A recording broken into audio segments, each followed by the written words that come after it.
দেবের গল্প পাঠের আসরের প্রিয় বন্ধুরা, আপনাদের সুস্বাস্থ্য কামনা করে শুরু করছি আজকের আসর। আজ মানুষ বড়ই ব্যস্ত, অবসর খুবই কম, তাই বই পড়ার সময়ও খুবই কম। সেই শূন্যস্থানটুকু পূরণ করার জন্য আমার এই সামান্য প্রয়াস। বাংলা গল্পের অফুরন্ত ভাণ্ডার থেকে অসাধারণ সব কাহিনীর ডালি আপনাদের ব্যস্ত জীবনের মধ্যে একটু হলেও স্বস্তির অবকাশ দেবে। আশা করি আপনারা আমার পাশে থাকবেন। যাক, অনেক কথা হলো। আজ শোনাব বিভূতিভূষণ বন্দ্যোপাধ্যায় রচিত পৈতৃক ভিটা। গল্পটি শুনে কমেন্ট করতে ভুলবেন না। শুরু করছি বিভূতিভূষণ বন্দ্যোপাধ্যায় রচিত পৈতৃক ভিটা। মধুমতি নদীর ওপরেই সেকালের প্রকাণ্ড কোঠাবাড়িটা। রাধামোহন নদীর দিকে বারান্দায় বসে একটা বই হাতে নিয়ে পড়বার চেষ্টা করল বটে, কিন্তু বইয়ে মন বসাতে পারলেন না। কেমন সুন্দর ছোট্ট গ্রাম্য নদীটি, ওপারে বাঁশবন, আমবন, বহুকালের। ফলের বাগান যেন প্রাচীন অরণ্যে পরিণত হয়েছে। একা এত বড় বাড়িতে থাকতে বেশ লাগে, খুব নির্জন। পড়াশোনা করবার পক্ষে কিংবা লেখাটেখার পক্ষে বেশ জায়গাটি। তাদের পৈতৃক বসত বাড়ি বটে, তবে কতকাল ধরে তারা কেউ এখানে আসেনি, কেউ বাসও করেনি। রাধামোহনের বাবা শ্যামাকান্ত চক্রবর্তী তার বাল্য বয়সে এক গ্রাম ছেড়ে চলে যান। মেদিনীপুরে তার মামার বাড়ি। সেখানে থেকে লেখাপড়া শিখে মেদিনীপুরে ওকালতি করে বিস্তর অর্থ উপার্জন করেন এবং সেখানে বড় বাড়িঘর তৈরি করেন। স্বগ্রামে যে একেবারেই আসেননি তা নয়, তবে সে দু একবারের জন্য এসে বেশি দিন থাকেন উনি। অত বড় পসারওয়ালা উকিল থাকলে তা চলতো না। গ্রামের বাড়িতে জ্ঞাতি ভাইরা এতদিন ছিল, তারা সম্প্রতি এখান থেকে উঠে গিয়ে অন্যত্র বাস করছে। কারণ গ্রামে বসে থাকলে আর সংসার চলবার কোনো উপায় হয় না। যা কিছু জমি জমা আছে না দেখলে থাকে না। বাড়িটারও একটা ব্যবস্থা করতে হয়, নইলে বাড়িঘর সব নষ্ট হয়ে যাবে। রাধামোহন নিজে গত বছর ওকালতি পাশ করে পরলোকগত পিতৃদেবের পসারে বসেছে। এবার দেশের চিঠি পেয়ে পুজোর ছুটিতে একাই গ্রামে এসেছে বাড়িঘর এবং জায়গা জমির একটা বিলি ব্যবস্থা করতে। পাশের বাড়ির বৃদ্ধ ভৈরব বাড়ুজ্যে দুদিন খুব দেখাশোনা করেছেন। তিনি জোর করে তার বাড়িতে রাধামোহনকে নিয়ে গিয়ে কদিন খাইয়েছেন, নইলে রাধামোহন নিজেই রেঁধে খাবে পৈতৃক ভিটেতে, এই ঠিক করে এসেছিল। ভৈরব বাড়ুজ্যের বড় ছেলে কেষ্ট এসে বললে, দাদা চা খাবেন? আসুন। তুই নিয়ে আয় এখানে কেষ্ট, বেশ লাগছে সন্ধ্যেবেলাটা নদীর ধারে। আনবো? সেই ভালো, যা। গ্রামের সবাই অবশ্যই আতিথেয়তা করেছে, ভালোবেসেছে। বৃদ্ধ লোকেরা বলেছে, আহা তুমি শ্যামাকান্তদার ছেলে, কেন হাত পুড়িয়ে রেঁধে খেতে যাবে? আমরা তো মরিনি এখনো, এসো আমাদের বাড়ি। রাধামোহন সকলের কাছেই কৃতজ্ঞ। কেষ্ট চা নিয়ে কিছুক্ষণ গল্প করে চলে গেল। তারপর রাধামোহন আবার একলা। অন্ধকার রাত্রি, মধুমতির জলে তারা ভরা আকাশের ছায়া পড়েছে। রাধামোহন বসে বসে ভাবছে, এই এত বড় বাড়িটা তার ঠাকুরদাদা তৈরি করেছিলেন কেন এখানে?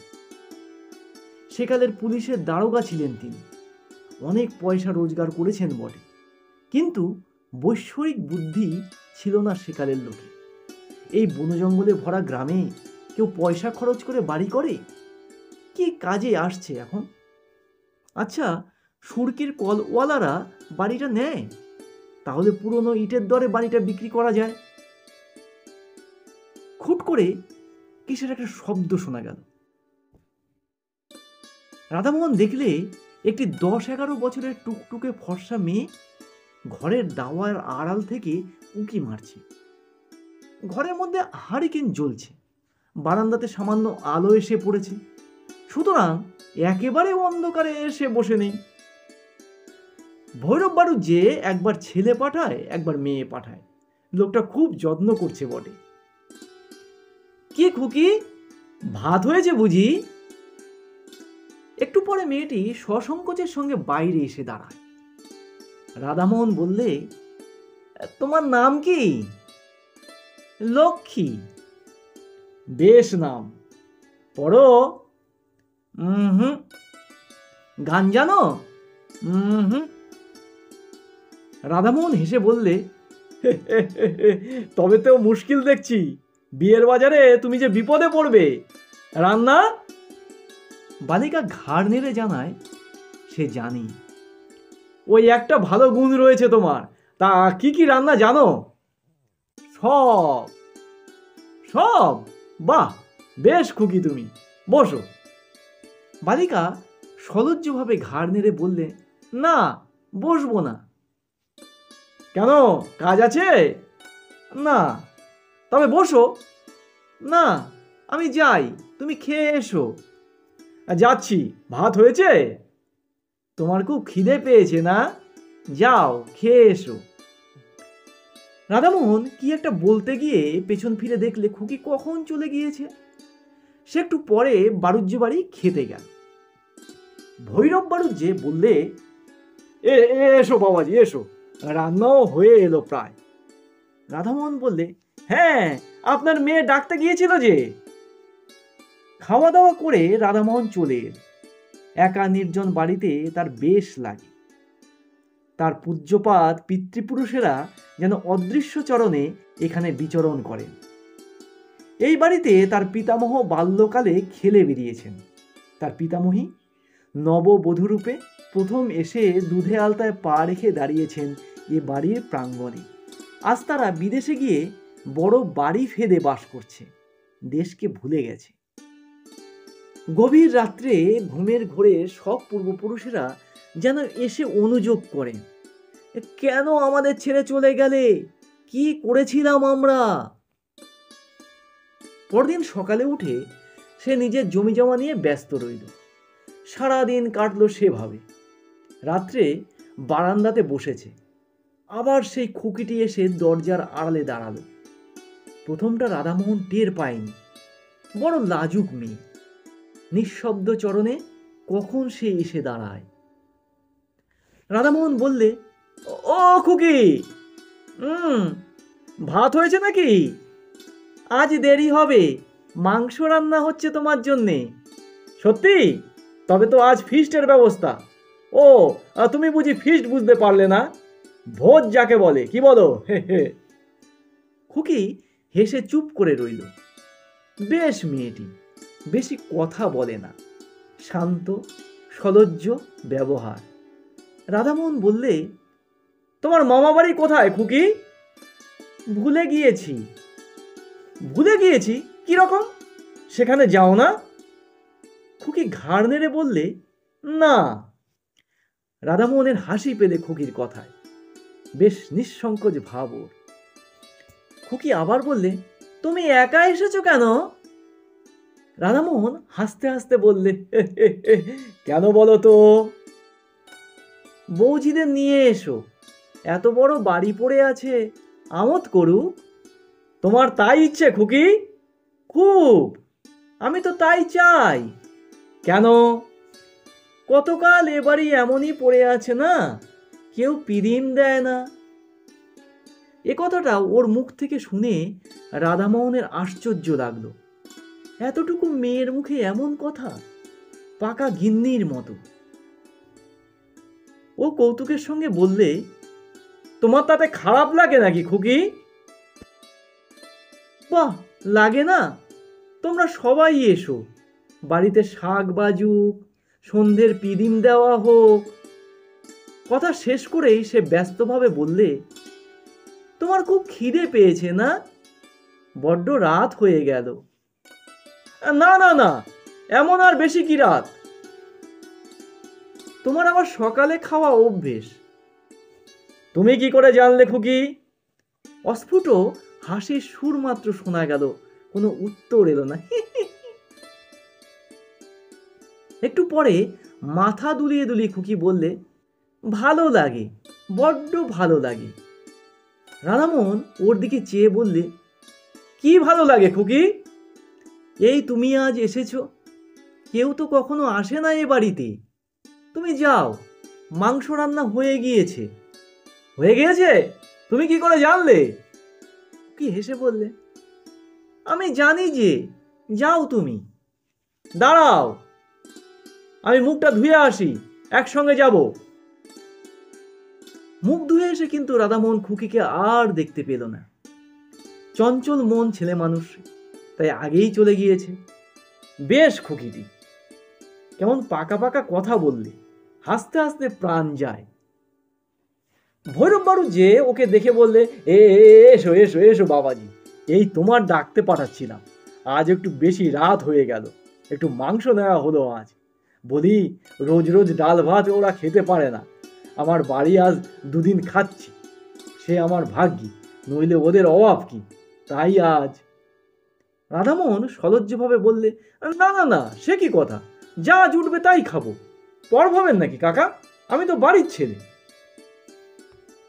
পরদিনও আবার খুকি সন্ধ্যার সময় এসে হাজির।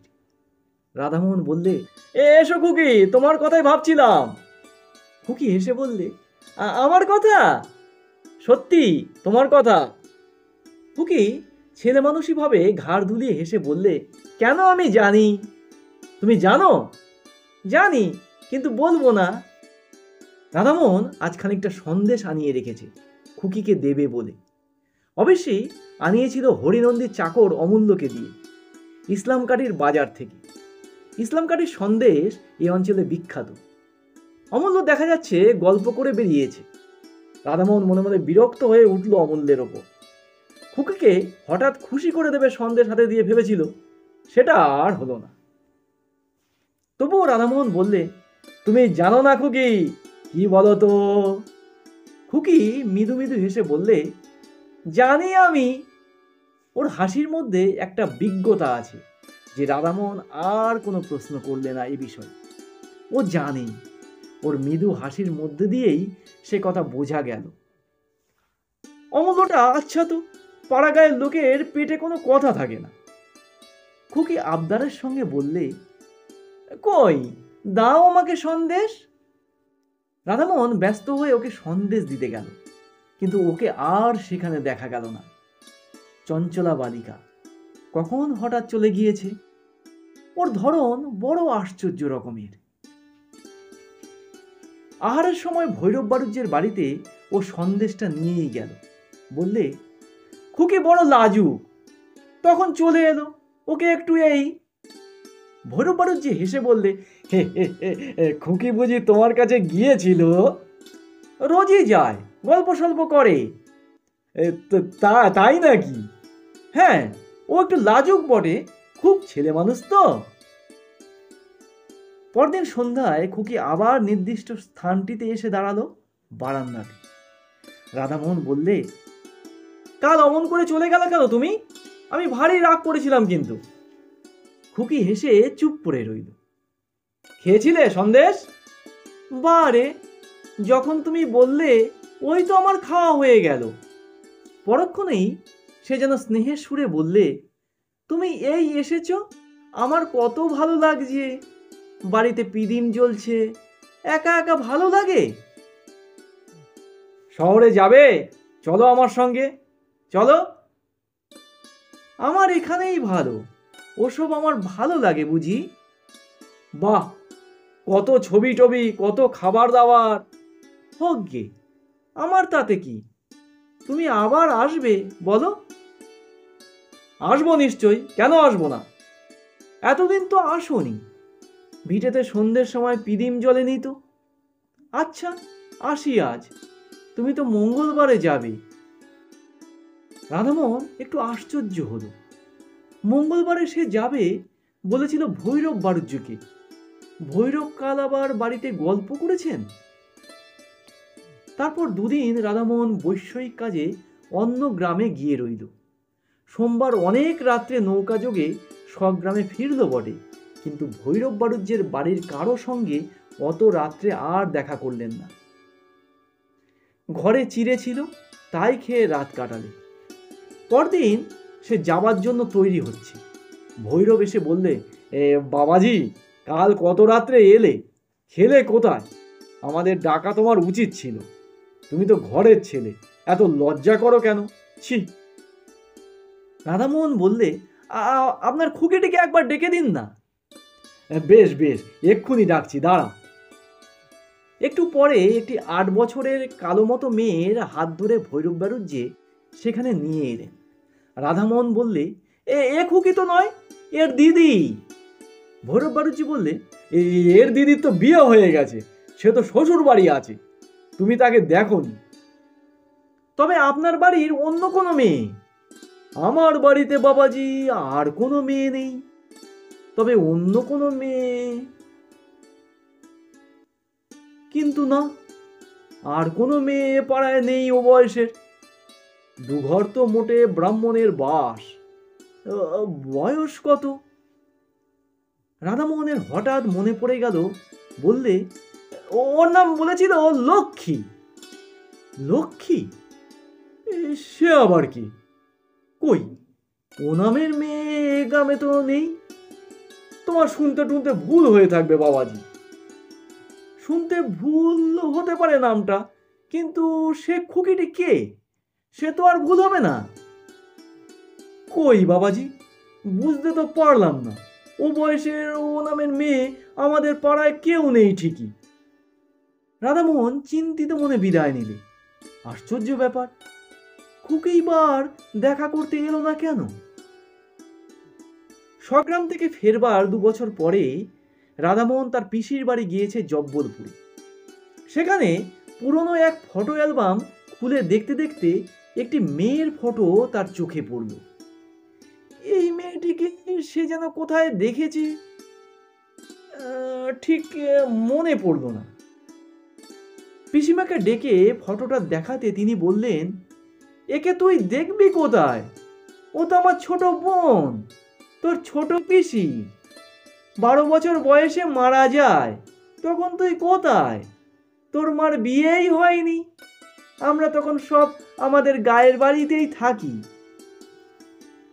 তারপর পিসিমা কতটা যেন আপন মনেই বললেন, আহা, একটু একটু মনে হয় ওকে, বেশ দেখতে ছিল। সে আজ 40 বছরের কথা। তারপর তোর বাবাও দেশ ছেড়ে মেদিনীপুর চলে এলো, দেশের বাড়িতে যাওয়াই হয়নি। বিয়ের পর আমি একবার মোটে গিয়েছিলাম, সেও আজ 20 বছর আগের কথা। রাধামোহন অবাক হয়ে চেয়ে রইল অ্যালবামখানা হাতে করে। হঠাৎ মনে পড়াতে বললে, কি নাম ছিল ছোট পিসিমার? পিসিমা উত্তর দিলেন, লক্ষ্মী। গল্পটি এখানেই শেষ হলো। লাইক শেয়ার যেমন করবেন, তেমনি চ্যানেলটি সাবস্ক্রাইব করে পাশের বেল আইকনটি প্রেস করে রাখবেন। তাহলে আজ এই পর্যন্তই। আবার দেখা হবে আগামী সপ্তাহে নতুন একটি গল্প নিয়ে। নমস্কার।